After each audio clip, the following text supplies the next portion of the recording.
Everyone welcome to the new world with IITian thinking. तो दोस्तों आज 10 कॉन्सेप्ट 10 चैप्टर सीरीज ये लेक्चर नंबर 4 है, जिसमें हम 10 क्वेश्चन डिस्कस करते हैं। अलग अलग चैप्टर के होते हैं और 10 मेन टारगेट है 10 डिफरेंट कॉन्सेप्ट हो और जो भी PYQ की क्वेश्चन हो वही क्वेश्चन हो। तो 10 अलग वैरायटी के क्वेश्चन होते हैं और इन क्वेश्चनों के थ्रू मैं आपको अप्रोच बताता हूँ, कॉन्सेप्ट सिखाता हूँ। ठीक है, तो आइए स्टार्ट करते हैं क्वेश्चन को सॉल्व करना। ठीक है, और इन क्वेश्चनों के थ्रू आप सीख पाओगे पूरा टॉपिक केमिस्ट्री का रिवाइज कैसे किया जाता है और आप अच्छे क्वेश्चन है, सारे PYQ ओरिएंटेड क्वेश्चन है। ठीक है, तो इन क्वेश्चनों के थ्रू आपको कम समय में ज़्यादा चीज़ें रिवाइज हो जाएंगी। तो आइए स्टार्ट करते हैं सॉल्व करना। भाई पहला क्वेश्चन है ये, और स्टार्ट करने से पहले एक चीज़ और बता दूं, हम लोग 25 मॉडल पेपर प्लान कर रहे हैं, मैं और बॉबी सर। ठीक है, जो प्रॉपर एनालिसिस के बाद 25 मॉडल पेपर आपको रिलीज करेंगे। ठीक है, सबसे पहले मॉडल पेपर हो सकेगा दे देंगे आपको कम्युनिटी पोस्ट पे, आप उसको सॉल्व करेंगे फिर सोल्यूशन देंगे। तो अपना जो केमिस्ट्री का नीट का पेपर होने वाला है ना 2025 में, इन्हीं क्वेश्चन से मिलते जुलते आएंगे, कम से कम 20 से 25 क्वेश्चन मिलते जुलते आएंगे। ठीक है, एकदम डाटा चेंज हो सकता है, बाकी कॉन्सेप्ट एकदम सिमिलर आएंगे वैसे ही क्वेश्चन। ठीक है, आइए स्टार्ट करते हैं इस क्वेश्चन को सॉल्व करना। देखिए पहला क्वेश्चन है आपके सामने है ये कि if what is the weight of oxygen required for the complete combustion of 2.8 kg of ethylene. मतलब बोला एथिलीन का कंबक्शन किया गया, तो आप बताओ ऑक्सीजन कितना रिक्वायर्ड होगा 2.8 kg ऑफ एथिलीन के लिए। ठीक है, तो देखो सबसे पहले ऐसे आपके पास कंबक्शन रिएक्शन का क्वेश्चन आता है तो आपको सबसे पहले क्या करना होता है, आप रिएक्शन लिख दो। रिएक्शन एक जनरल रिएक्शन क्या होता है, CX कंबक्शन का HY। ठीक है, बैलेंस्ड इक्वेशन है x + y/4 हाफ O2, और यहाँ पे क्या रिलीज होता है, वाटर मॉलिक्यूल रिलीज हो जाता है और साथ में क्या निकलता है, CO2।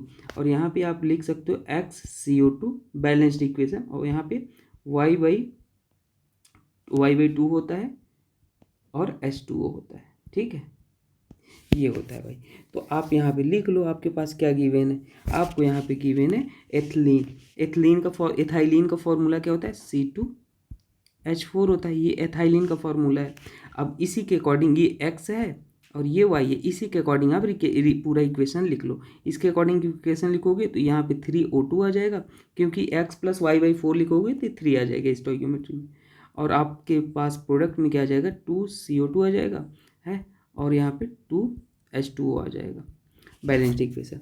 अब देखो, अब आपको ये पूछा है वेट के टर्म्स में, आपसे पूछा है कि 2.8 kg ऑफ एथिलीन के लिए ऑक्सीजन कितना रिक्वायर्ड होगा। तो सबसे पहले आप क्या करो, आप यहाँ पे देखो, यहाँ पे जो एथिलीन है इसका मॉलिक्यूलर वेट क्या है, तो ये आपके पास कार्बन है, 2 कार्बन है, एक कार्बन का मॉलिक्यूलर वेट 12 होता है, तो 2 का मल्टीप्लाई कर दो, और 4 हाइड्रोजन है, हाइड्रोजन का एटॉमिक मास 1 होता है, तो ये कर दो।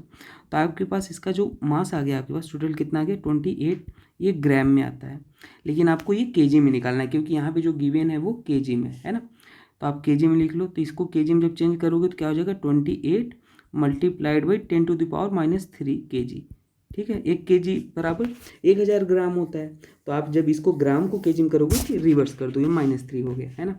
ऐसे ही ऑक्सीजन का आप निकाल लो, एक ऑक्सीजन का एटॉमिक वेट कितना होता है 16, लेकिन 2 ऑक्सीजन है तो इसका एटॉमिक वेट कितना हो जाएगा 32 ग्राम, लेकिन आप इसको केजी में करोगे 32 × 10⁻³ kg हो जाएगा। ठीक है, ये हो गया। अब बस आओ निकाल लेते हैं। तो देखो आपके पास जब 20, यहाँ पे यूनिटरी मेथड लगाएंगे अपन। यूनिटरी मेथड क्या होता है, जब 28 × 10⁻³ kg एथिलीन ग्लाइकॉल है। ठीक है, तो यहाँ पे जो ऑक्सीजन रिक्वायर्ड है वो कितना है, 32 है, देख रहे हो ना, इसके लिए 32 ऑक्सीजन kg इतना रिक्वायर्ड है। तो अगर आपके पास 1 kg के लिए निकाला जाए, 1 kg एथिलीन C2H4 के लिए निकाला जाए तो कितना रिक्वायर्ड है ऑक्सीजन, 32 × 10⁻³ और इसको डिवाइड कर दोगे, है ना, 28। वही बात है कि अगर मैं कहूँ कि 20 टॉफ़ी का मूल्य 10 रुपये है, तो एक टॉफ़ी का मूल्य कितना रुपये हो जाएगा, आप डिवाइड करते हो, है ना। तो उसी तरीके से अब यहाँ पे आप जब निकालोगे, आपके लिए पूछा क्या था 2.8 kg ऑफ एथिलीन के लिए, तो 2.8 kg के लिए आपके पास यहाँ पे क्या कर दोगे, मल्टीप्लाई कर दोगे, 2.8 × 32 10⁻³ / 28। तो आप जब इसको सॉल्व करोगे भाई, तो आपके पास ये क्या आ जाएगा 2.8, और यहाँ पे देखो ये हमने जो ऑक्सीजन के लिए लिखा है ना, यहाँ पे ये 3 है ना, स्टोइकियोमेट्री में भी 3 है, तो ये तो सही था। बाकी यहाँ पे 3 भी लिख लो भाई, इतना kg होगा, है ना। बाकी सब सही था, तो यहाँ इतना इंटू यहाँ पे 3 भी हो जाएगा, है ना। तो अब ये हो जाए, अब ये सही है। अब आप इसको सॉल्व कर लोगे तो आपके पास ये टोटल आ जाएगा 9.6। ये केजी में निकालना है, केजी में ही आ जाएगा 9.6 kg। आप कैलकुलेट कर लेना, तो ये आ जाएगा 9.6 kg, है ना। नेक्स्ट क्वेश्चन आपके सामने है ये, फॉर एजीमुथल क्वांटम नंबर के लिए the maximum number of electron कितने होंगे। तो आपके पास सिंपल डायरेक्ट फार्मूला होता है, मैं बताऊँगा। देखो आपके पास डायरेक्ट फार्मूला क्या होता है, अगर आपके पास मैक्सिमम नंबर ऑफ इलेक्ट्रॉन पूछता है तो आपके पास m बराबर जो होता है वो क्या होता है, m बराबर होता है 2l+1 होता है, ठीक है। एजीमुथल क्वांटम नंबर ये l गिवन है, तो यही वाला फार्मूला आप लगाओगे ना। तो यहाँ पे जो l की वैल्यू आपके पास गिवन है कितना है, 3 गिवन है, तो यहाँ पे आपके पास m की वैल्यू आ जाएगी 2 × 3+1, और ये हो जाएगा m क्या आ गया आपके पास 7। ये 7 क्या आता है, m ऑर्बिटल बताता है। क्या बताता है, ऑर्बिटल बताता है। तो एक ऑर्बिट में आपके पास मैक्सिमम कितने इलेक्ट्रॉन आते हैं, 2 आते हैं। तो 7 ऑर्बिट में नंबर ऑफ इलेक्ट्रॉन कितने आ जाएंगे, नंबर ऑफ इलेक्ट्रॉन 2 × 7, और ये आपके पास हो जाएगा 14 इलेक्ट्रॉन हो जाएंगे, है ना। और अगर आप डायरेक्ट फार्मूला एक लगाना चाहो तो एक फार्मूला आपको डायरेक्ट दे देते हैं नंबर ऑफ इलेक्ट्रॉन का ना, ये ऑर्बिट है, ये ऑर्बिट बताता है। और अगर आप डायरेक्ट फार्मूला मैक्सिमम इलेक्ट्रॉन का निकालना चाहते हो, direct formula number of electron का डायरेक्ट फार्मूला होता है 2l+1 होता है, ठीक है। तो ये क्या हो जाएगा, 2 है, l की वैल्यू है 3, और आपके पास यहाँ पे क्या है, ये थोड़ा सा यहाँ पे मिस्टेक हो गया, ये है 2 और 2l+1 होता है, ठीक है, 2l, और इसको भी लिखो, देखो ठीक है। तो यहाँ पे क्या हो जाएगा, फार्मूला में वैल्यू पुट करो, आपके पास हो जाएगा 2 और 2 × 3 है +1 है, तो ये आ जाएगा आपके पास 40 ही आ जाएगा। ये डायरेक्ट फार्मूला आप याद रख लेना, ठीक है। तो कभी डायरेक्ट आपसे पूछ सकता है। तो आपके पास टोटल कितना हो गया, 14 इलेक्ट्रॉन हो गए। नेक्स्ट क्वेश्चन आपके पास ये, इनका साइज पूछा है, आइसो इलेक्ट्रॉनिक बोला है। तो आइसो इलेक्ट्रॉनिक के केस में ना, अगर कभी साइज पूछता है तो आपके पास कैसे इसको सॉल्व करना है बता देता हूँ। देखो कभी अगर आइसो इलेक्ट्रॉनिक स्पेसिस है, आइसो इलेक्ट्रॉनिक है, तो वहाँ जो साइज होता है वो इन्वर्स रिलेशन रखता है एटॉमिक नंबर के, ठीक है। बस आपको यही देखना। तो यहाँ पे सोडियम का जो एटॉमिक नंबर होता है वो होता है 11, मैग्नीशियम का होता है कितना 12 होता है, और एल्यूमिनियम का होता है 13, और सिलिकॉन का होता है 14। तो सबसे कम एटॉमिक नंबर किसका है भाई आपके पास, सोडियम का कम है एटॉमिक नंबर, तो साइज इसकी बड़ी हो जाएगी। तो आपके पास सोडियम, मैग्नीशियम, एल्युमिनियम, और ये ऑर्डर हो जाएगा ना, तो ये ऑर्डर आप लिख लेना, ठीक है। आई होप आपको समझ में आया। चलिए नेक्स्ट क्वेश्चन देखते हैं, correct order of covalent character. Covalent character का करेक्ट ऑर्डर क्या हो जाएगा वो समझो। कोवेलेंट करेक्टर फजान रूल से निकालते अपन, होता क्या है, जो कोवेलेंट करेक्टर है, कोवेलेंट कैरेक्टर, उसके लिए बेसिकली 2 बातें याद रखनी है। क्या, कोवेलेंट करेक्टर अगर कभी ज़्यादा निकालना हो तो आपका स्मॉल कटायन होना चाहिए, यही फजान से रूल है, स्मॉल कटायन और लार्ज एनायन होना चाहिए, ठीक है। बस इतना देखना आपको। तो आपके पास जो ऑप्शन में गिवन है, देखिए यहाँ पे LiCl है, BeCl2 है, ठीक है, और BeCl2 है, और BCl3 है ना, BCl3 है, और CCl4 है। तो यहाँ पे अनायन तो अपने पास कॉमन है, अनायन कॉमन है, कटायन देख लो, लिथियम है, बेरिलियम है, सेकेंड पीरियड के, बोरॉन है, और कार्बन है। तो अपने पास लेफ्ट से राइट जाने पे पीरियोडिक टेबल में साइज क्या होता है, डिक्रीज करता है, साइज डिक्रीज करता है ना, और टॉप टू बॉटम आने पे इंक्रीज करता है। तो इस साइज यहाँ पे सबसे ज़्यादा किसकी होगी भाई, आप बता दो, स्मॉल कटायन लार्ज एनायन। तो यहाँ पे आपके पास साइज ये हो जाएगा, तो ये फेवर क्या करता है, स्मॉल कटायन लार्ज एनायन। तो साइज यहाँ पे ये कटायन की साइज यहाँ पे स्मॉल होगी, तो कोवेलेंट कैरेक्टर यहाँ पे ज़्यादा होगा। तो CCl4, BCl3, फिर BeCl2, ये ऑर्डर हो जाएगा। आप नोट करके इसे लिख लेना, ठीक है, ठीक है। तो चलिए बढ़ते हैं आगे, ये कोवेलेंट कैरेक्टर का ऑर्डर है ना। अच्छा, कोवेलेंट कैरेक्टर से एक बात और बता देते हैं, कोवेलेंट कैरेक्टर का जो ऑर्डर होता है वो इन्वर्स रिलेशन रखता है मेल्टिंग पॉइंट, बॉइलिंग पॉइंट, और सॉल्युबिलिटी, और सॉल्युबिलिटी। तो ये भी आप याद रख लो, कभी क्या पता पूछ ले। ठीक है। अच्छा, हम लोग एक चीज़ और बता दें, पूरा चैप्टर वाइज PYQ लेके आ रहे हैं 1998 या 94 से लेके 2024 तक जितने क्वेश्चन पूछेंगे, अगर आप उसको फॉलो कर लोगे तो 2025 का क्वेश्चन इजीली सॉल्व हो जाएगा, सभी क्वेश्चन।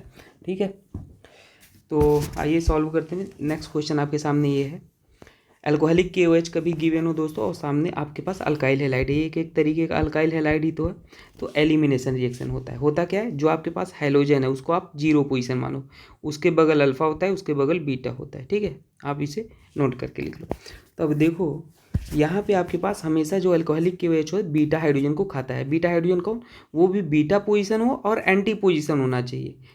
ये हाइड्रोजन देखो बेस पे डैश पे है, तो आपके पास ये जो हाइड्रोजन है वो बेस पे है, उसी को खाएगा। तो ये बेस इस हाइड्रोजन को खाएगा और जैसे खाएगा तो ये बॉन्ड इधर आएगा और इसको लिविंग ग्रुप की तरफ बाहर निकाल देगा।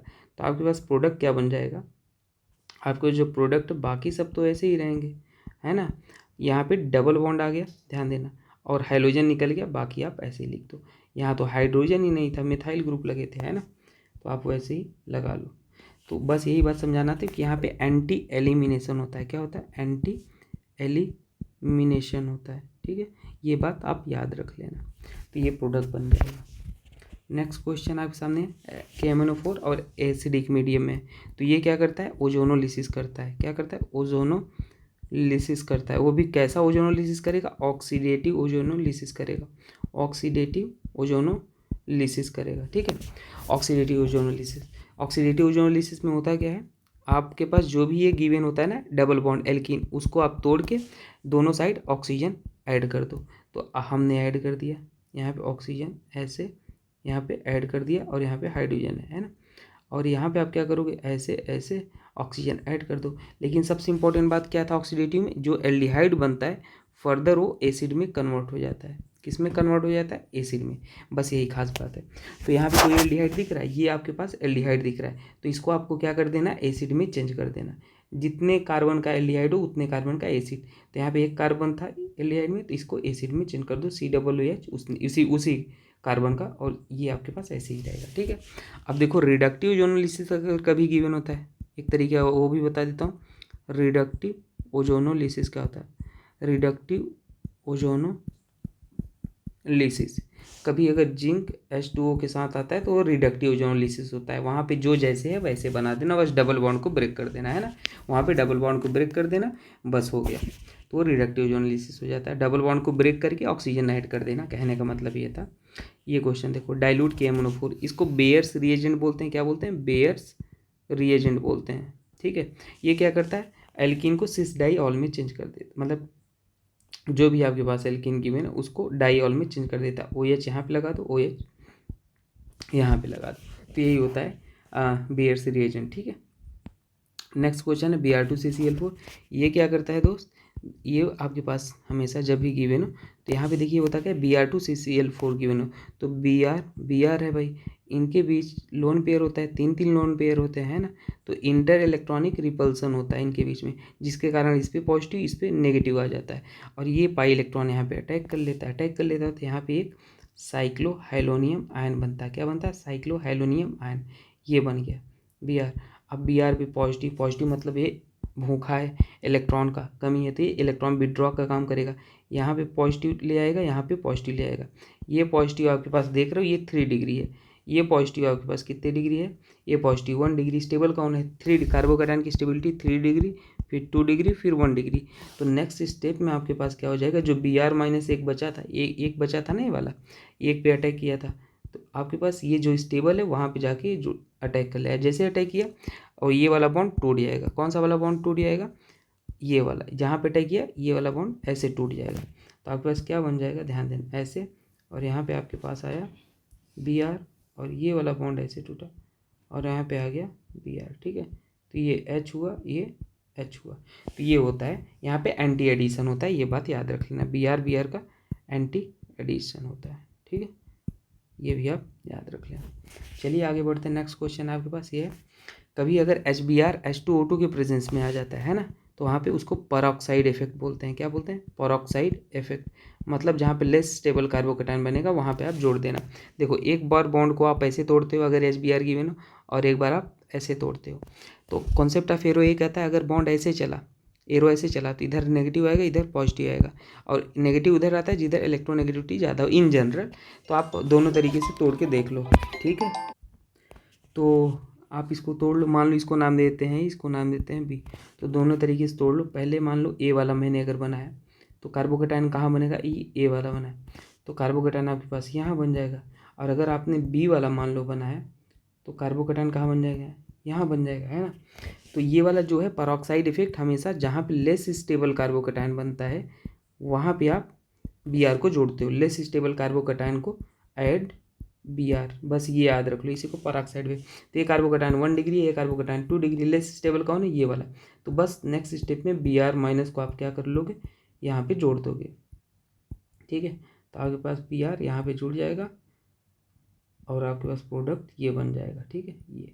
ये जुड़ गया है Br, तो यही हो जाता है एंटी मार्कोनी का रूल। अब देखिए यहाँ पे HClO2 है, तो यहाँ पे आप नॉर्मल जैसे करते आए हो वैसे करना, ठीक है। वैसे कैसे करोगे? ये आपके पास बॉन्ड तोड़ोगे और यहाँ पे आपके पास HCl या HiH2O2 गिवन हो तो भी आप वहाँ पे मार्कोनी का रूल लगाओगे। कैसा? मार्कोनी का रूल, मतलब ऊपर वाला नहीं, बस ये वाला एंटी मार्कोनी केवल इस केस में लगाना, ठीक है। तो इसमें आपको क्या करना है? इसमें कुछ नहीं, आपके पास स्टेबल कार्बोकेटायन यहाँ बनेगा, यहाँ पे आप बनाओगे क्योंकि ये 2 डिग्री है। तो अब डायरेक्ट मैं बनाता हूँ, ये आपके पास ये कार्बोकेटायन बनेगा, है ना। ये बना आपके पास कार्बोकेटायन, और जैसे ही बना ये 2 डिग्री स्टेबल है। अब देखो यहाँ पे रीअरेंजमेंट भी हो सकता है। तो एक रीअरेंजमेंट मतलब क्या? यहाँ पे हाइड्रोजन है, मिथाइल है, तो रीअरेंजमेंट का ऑर्डर क्या होता है? कभी हाइड्रोजन मिथाइल हो तो हाइड्रोजन फिर फिनाइल और फिर मिथाइल शिफ्ट होता है, ये शिफ्टिंग ऑर्डर होता है रीअरेंजमेंट ना। कभी वीडियो बना देंगे रीअरेंजमेंट से। तो यहाँ पे क्यों कराते हैं? क्योंकि स्टेबिलिटी बढ़ती है। तो ये हाइड्रोजन यहाँ आएगा, ये कार्बोकेटायन यहाँ आएगा। क्यों कराया अभी पता चल जाएगा। देखो जैसे ये कार्बोकेटायन यहाँ है, हाइड्रोजन इधर गया, ये कार्बोकेटायन अब देखो ये 3 डिग्री है तो स्टेबिलिटी बढ़ गई। तो अब जाके यहाँ पे जो भी Cl गिवन था, सॉरी Cl गिवन था, वो जाके यहाँ पे अटैक कर लेगा, और अटैक कर लेगा तो आपके पास क्या बन जाएगा? यहाँ पे Cl बन जाएगा, ठीक है।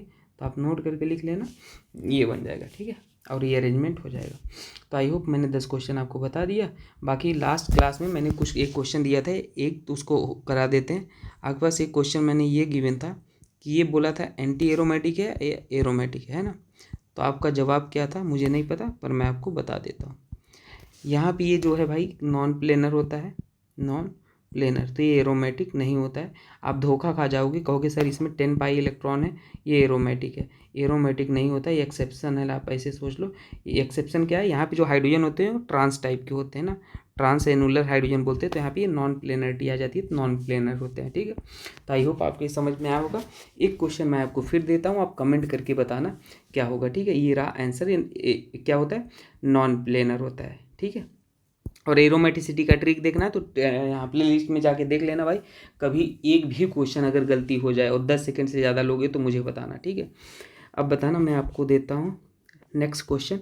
आपके पास है ये कंपाउंड, ठीक है, एक कंपाउंड है आपके पास ये, और एक कंपाउंड है आपके पास ये, ठीक है। इनमें आपको नाइट्रोजन पे हाइब्रिडाइजेशन बताना है, hybridisation on nitrogen, hybridisation on nitrogen atom. Comment करके बताना इसमें क्या होगा, ठीक है। थैंक यू, बाकी थैंक यू, आप सॉल्व करो, ठीक है। और बाकी इंतज़ार करो मॉडल पेपर का और चैप्टर वाइज PYQ का पूरा एक ही में, ठीक है। ओके दोस्तों, थैंक यू। और PDF ही मिल जाएगा लिंक में, आप देख लेना, ठीक है।